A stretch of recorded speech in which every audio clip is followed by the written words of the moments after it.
Hello again, star brothers and sisters, wherever you are on the planet, and welcome to another episode of Spiritual Awakening, a Journey. Another episode with my dear friend Ramzi Cheety. Hello, Ramzi, Good and morning, everyone. Hello. thank you for joining me again. There was high demand on other meetings with you. People enjoyed what we were talking about. And today we have a very important topic because some things are, people are talking about some things in social media. I'll get to that. If you just popped in, dear friends, please don't forget to subscribe, hit the subscribe button, share, like, comment. We'd like to hear your opinions because today's topic is really hot, Ramzi. We're diving deep. Okay. Also, you may find in my videos in the playlist Awareness by Anthony de Mello, short videos, 3 minutes. They are really, really good. Summaries, they may help you now. Also, in below in the text, you will find a link to my blog page with lots of free resources to read for you if you are interested in whatever we are talking about. So, to sum up, just quickly, the last two episodes, Ramzi introduced himself, of course, his awakening journey, how it happened, and so on. And then we talked about the identity crisis. Before I forget, also this series is like a course. If you bumped in here for the first time and you find we use terminology that is new to you, please do go back from episode 1, 2, 3, 4, because they explain everything step by step.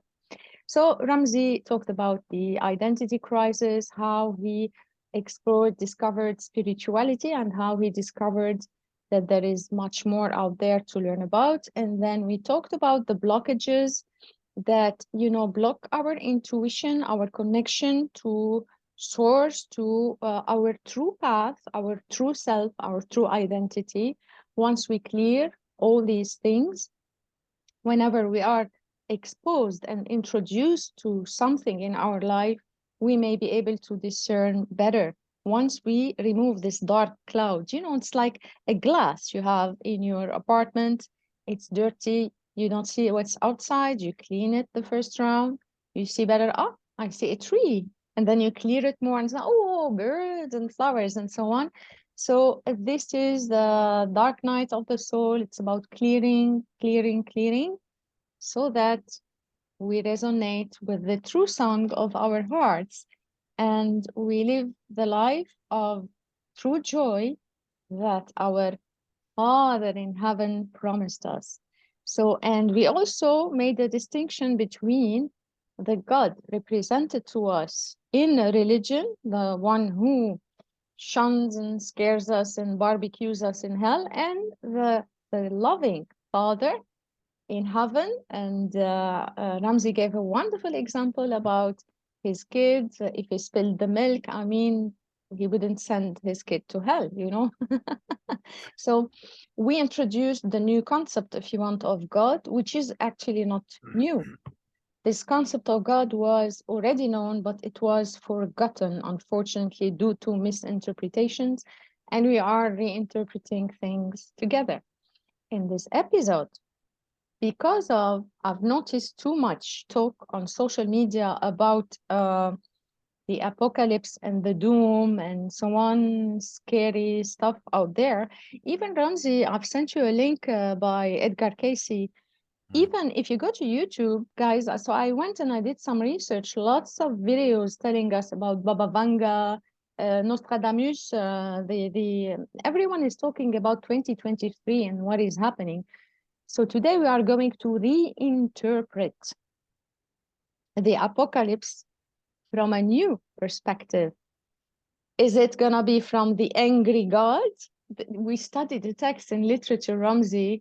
I remember the first British people who immigrated to the US.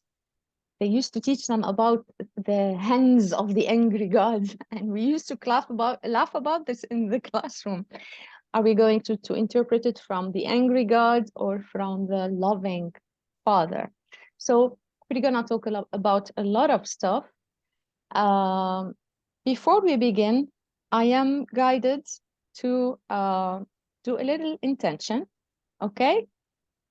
Okay. So because before this, I have been praying because the news we are going to share might shake some people's belief. They may repulse from it, but we invite them to listen to their hearts. So I, Nadine, and Ramzi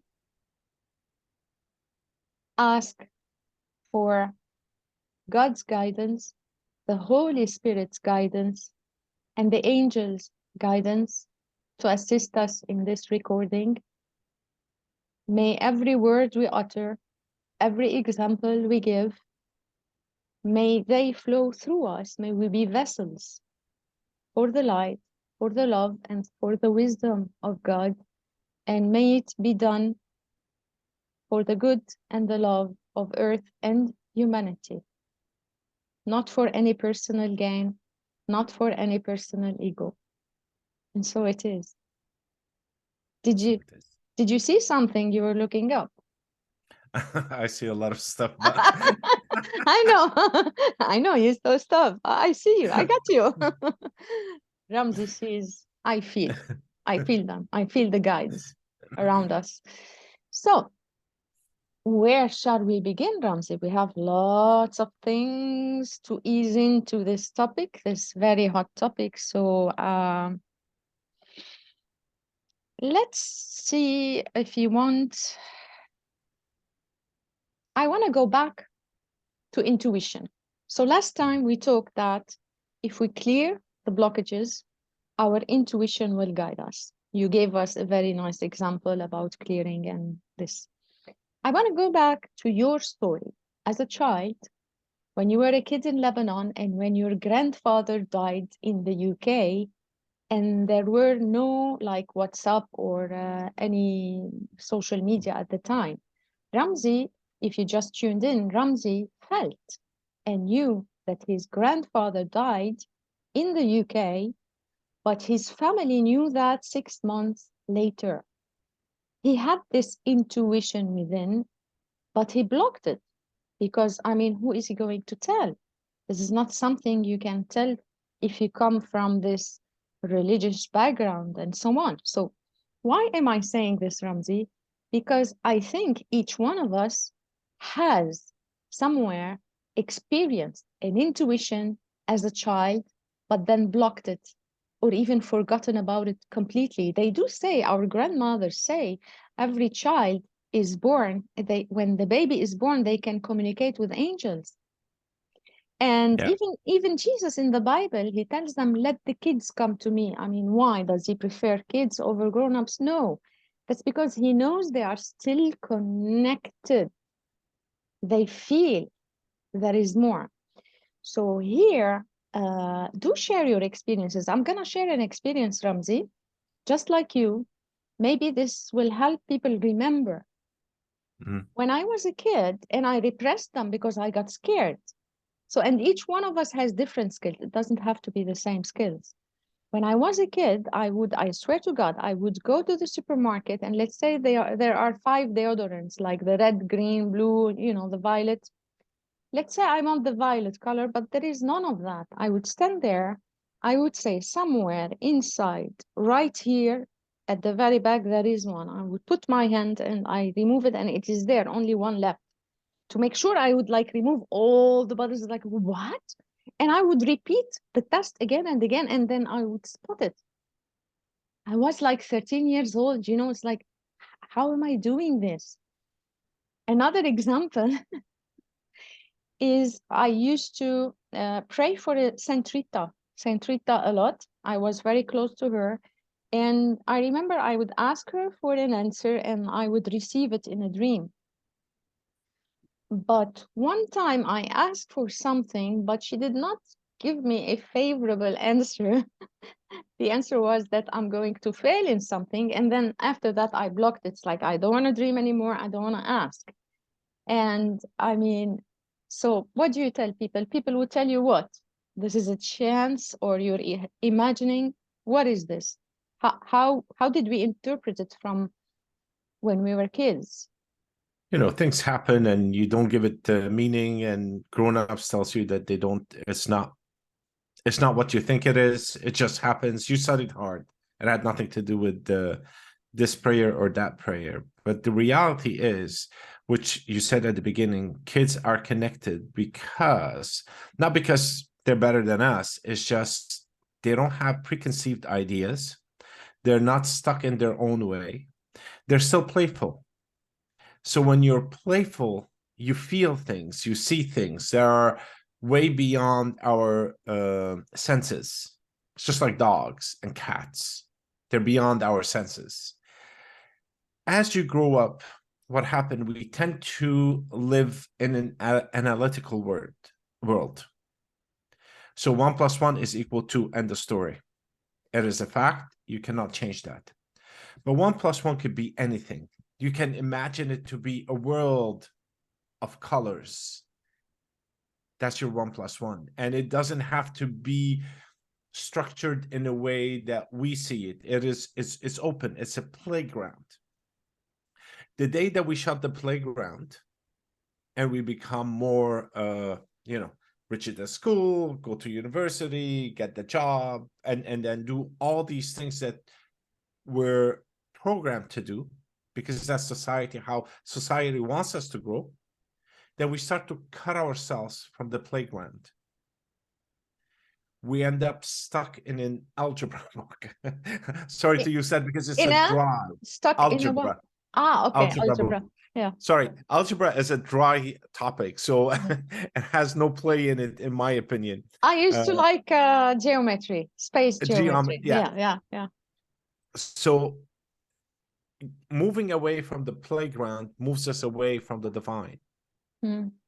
Because divinity is all about play. Look at the whole universe. It's a play. Things happen. They just flow. Colors come out, colors disappear. Sun brightens up, suns disappear. Okay, the birds sing, the dolphins swim. It's in play. It's yeah. Constant joyful play. And then our mind kicks in. And that's the end of it. It's the conditioning. It's the conditioning, social, the programming, the way Anthony de Mello keeps telling people to wake up, get out of the programming. Guys, again, you can watch the series summary. We then, with all this programming, it's like we become like the turtle with this very thick, shell. And we go, as you said, into this left side of the brain. The logic, no, this is not logical, no, you're hallucinating. And we totally block the right side of the brain, which is the imagination. And even in psychology, they tell you that, oh, imagination is not good. You are awakening the imaginary. It's not right. This is old psychology. But if we go back to A Course in Miracle, which is spiritual psychology, well, Jesus changes these concepts actually, and many of them were wrong. So this dream, this play, this joy, this song of the heart. So we invite the audience, if you remember any of these experiences that you had, please comment below, share with us. Now, from this point, how does that, you will see soon how this relates to the apocalypse and all that. Now I'm gonna move to another topic because we're gonna need it for our topic. Lots of scientific research, we need to combine that, talks about how we are using, I'm rounding the numbers. I don't remember if this is 7%, 8%. So we are using only 5% of our brain. Even I've heard the documentary, doctors were making a study, the elements, the oxygen, hydrogen, carbon hydrate, and all that. Whatever we studied in science and chemistry constitutes only 5% of the elements that exist on Earth. What are the 95%, the others? And these doctors, I've listened to this documentary years ago, are trying to do a research to trap these invisible 95% that are not visible to them, but they have like filaments. They can feel something is there, but they cannot capture it.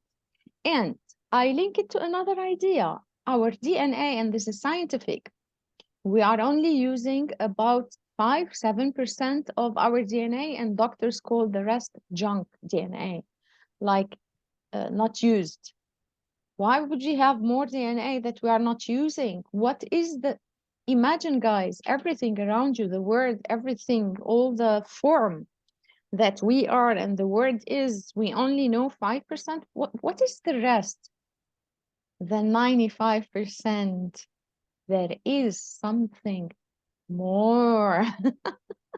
What do you think about that, Ramzi? You know, in the old days, they used to say space is empty.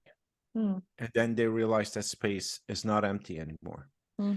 And now there's another theory that space is, there's something that's holding it. And to go from one end of the galaxy to the other, and you just bend space rather than go into the speed of light 10 times in order to cross. You bend space and you cross at a shorter distance. So what we know that we know is a small percentage. What we know that we don't know, add to that percentage and maybe brings us to the 5%. What we don't know that we don't know is the biggest portion of it all. And sadly, we thought we knew it all, but now we're realizing that we know nothing in Exactly. the big scheme of things. So yes, there are things beyond our ability to comprehend. Quantum physics had expanded to a point where it shows you that there's something beyond than our senses. If you one of the what do you call it, stuff that they did was to observe an atom running. If you observe it, it just disappears and then it reappears. It Or changes the observer's effect. You're talking about the observer's effect. there's that Yeah, second one is that it changes based on the observer's. So if we are able to change the way an atom moves, then our idea of what we see is not true at all, exactly. because it's based on our observation. So my observation and Nadine's observation are going to be totally different. Mhm. So imagine we have what do we have now? 8 billion. Are we 8 8 billion? billion. We got there Approximately. almost. So we Approximately, have let's say. 8 billion views of the world. That's crazy. Yeah, and I always keep saying, how are we going back to unity? I mean, how are we going to agree to agree? You know? But then maybe this is the piece, these are the pieces of the puzzle that we need to put together in order to see the global view. Yeah, of And that's course. the purpose of these recordings, actually. The purpose of these recordings, and why that's why I'm attracted to do them with you is they are because giving out ideas to people to overcome their hardened idea of the world is a seed that breaks the shell for others to see what others are seeing.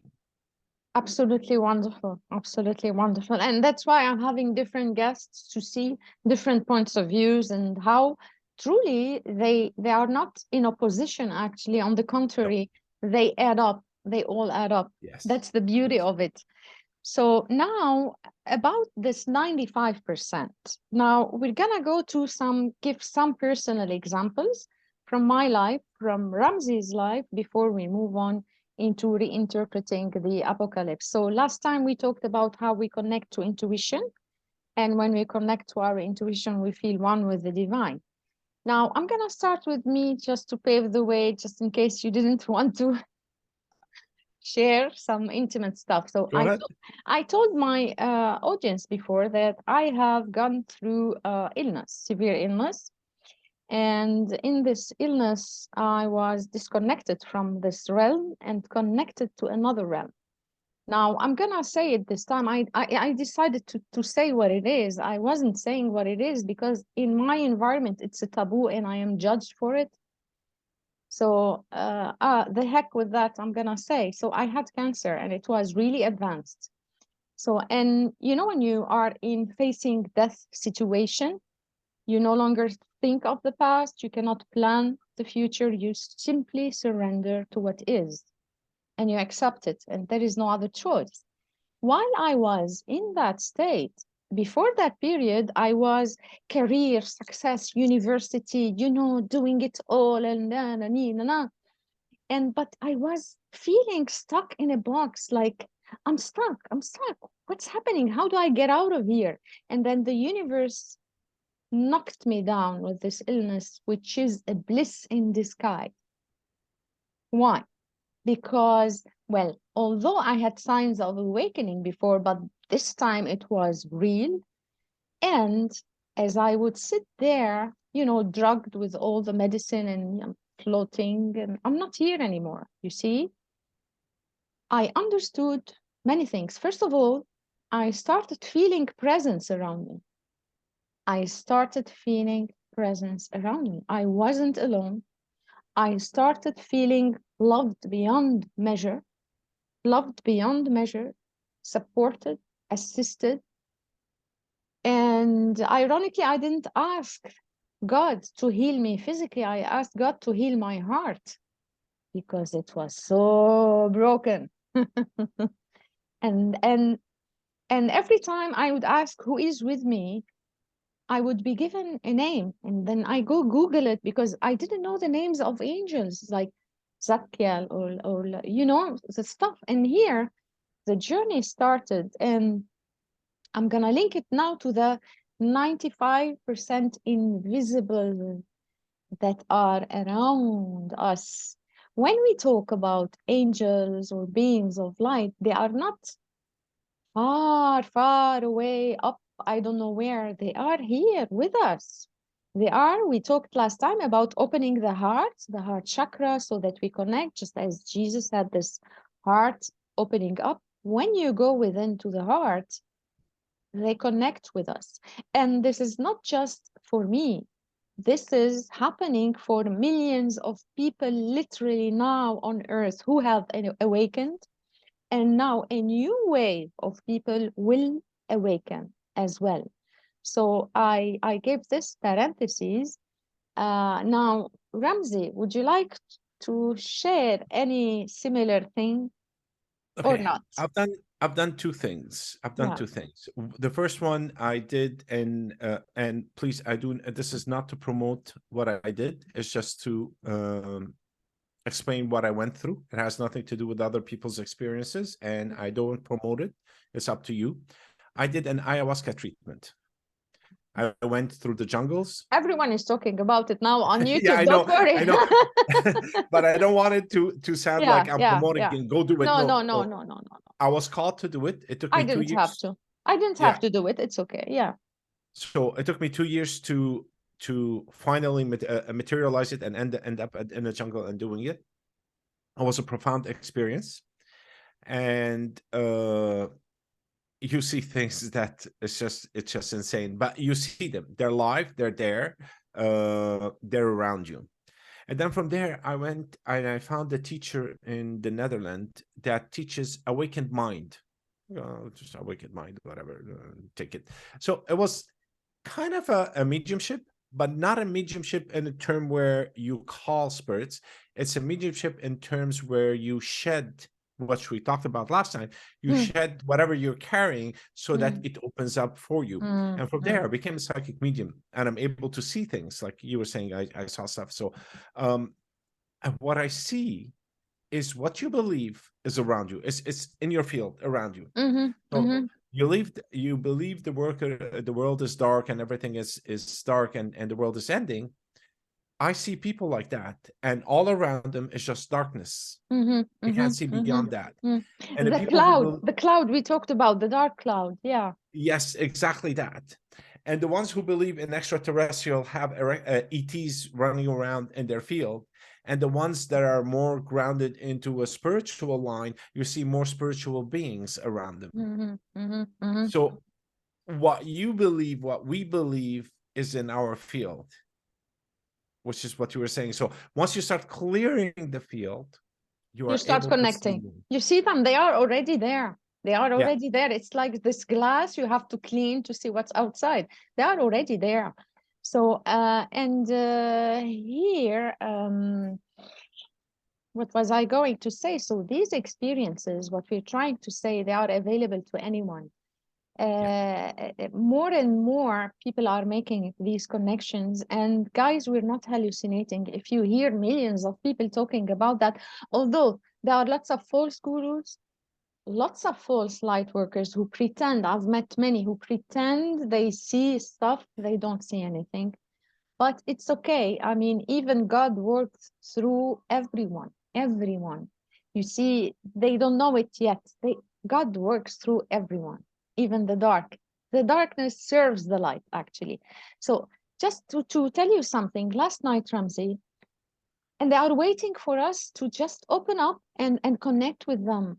Last night, I gave an angel healing session. I'm not promoting, but it put me to tears. It literally put me to tears. I know you can connect and feel with it. I was giving a healing session to someone who was overactive in the left brain. I asked him to shut the left brain, go to the heart. And that's what we have done. And the frequencies and the beings I saw, and the love, the love, the love that they were pouring onto him. Oh my God, oh my God. I started crying literally because of how much loved we are. We have 10 minutes and we haven't even discussed the. So we have another episode, guys. So, of how much loved we are, how much loved we are. It is insane how much loved we are. It is insane how our beloved angels, guides, beings of light are just waiting there for us. Wake up, wake up. We're here to love you, to help you. I'm sorry, I got the thrills. So Chills. let's start now with the apocalypse, and we're gonna continue the topic in the next recording. So we set the foundation now. So they are here. We are loved beyond measures. And we remind you what we talked about in the previous session, that God is love and nothing but love. And we are here to expand, to grow, to learn. So I see on media, because of everything happening now, the earthquakes, the COVID. We started with the COVID and the economic collapse, the war in Russia. Everyone is forgetting that one. The earthquakes, the green comet, and the hurricanes in the nearby America. All stuff happening. And even if you don't see it, some people are in great poverty and they are hungry. Okay, so and we hear, this is the mainstream media. They are talking about apocalyptic events, which exist both in the Bible and in the Quran, but they are emphasized. And we see on YouTube and YouTube, everyone now, you have the Baba Vanga, the Nostradamus, and all, and they are talking about 2023 as if it's a key year of stuff happening. So to set the foundation for our next episode, now, if we look at the apocalypse from the angry God who will send us to hell to barbecue us, the narrative would sound like what? Doom and the bloodshed and the earth. And by the way, earth shifted. She's not turning. She stopped and started turning in another direction, stuff like that.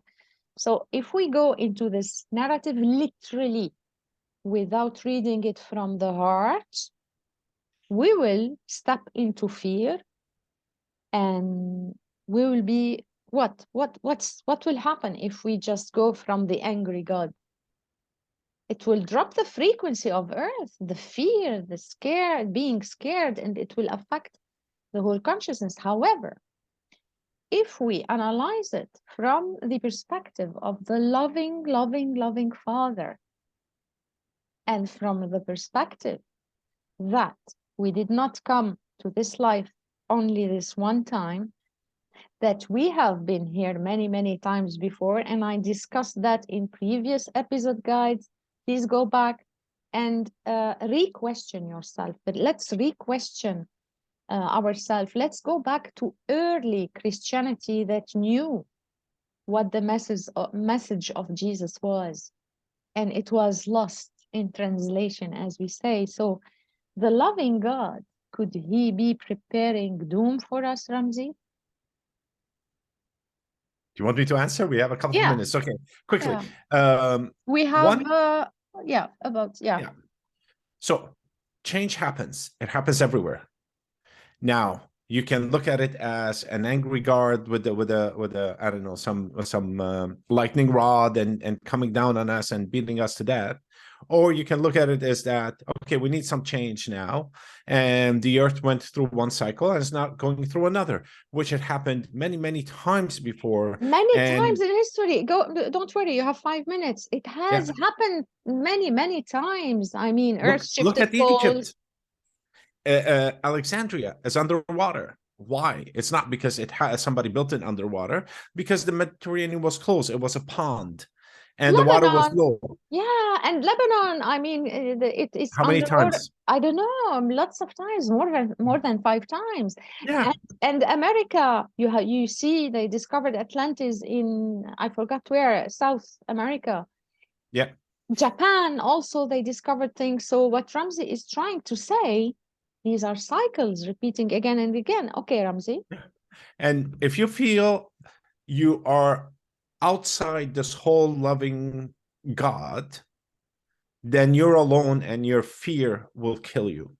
But if you believe you're part of the one, expanding itself in different people, 8 billion of us, then there's nothing to fear of, because we are one. We are playing this game, and we're coming back and forth, and reanimating this earth in a different way. That is wonderful. Each one of us is a cell from God. We are one, and we are going back from separation to unity. And just to support what you said, Ramzi, if you look at nature, we have the 4 seasons, seasons change and so on. And also the cycle of Earth changes. And one of the things I downloaded as a thought that we are, well, maybe I'm not going to go that far. We are like a computer that is organic. We are, I mean, God that created this earth that shifts like that, the poles and so on. This is so smart. This is so high tech, guys. This is so like, I mean, we're, as Ramsey said, if you're gonna go to the perspective of the angry God who put ourselves in a box, God is punishing us, and I have only one lifetime. Yes, it's gonna lead to fear. But if we open our hearts and ask, no, this can't be the loving God, there must be a larger reason behind that. And this is what we are going to discuss in our next recording: what is happening on Earth and how to discern things, because lots of false facts are going up out there to the public. How to use our skills to discern. Thank you, Ramzi, for joining me on this one. I'll see you in the next recording. Thank you, guys. Don't forget to subscribe, write your comments. We'd love to hear that, and see you in the next episode.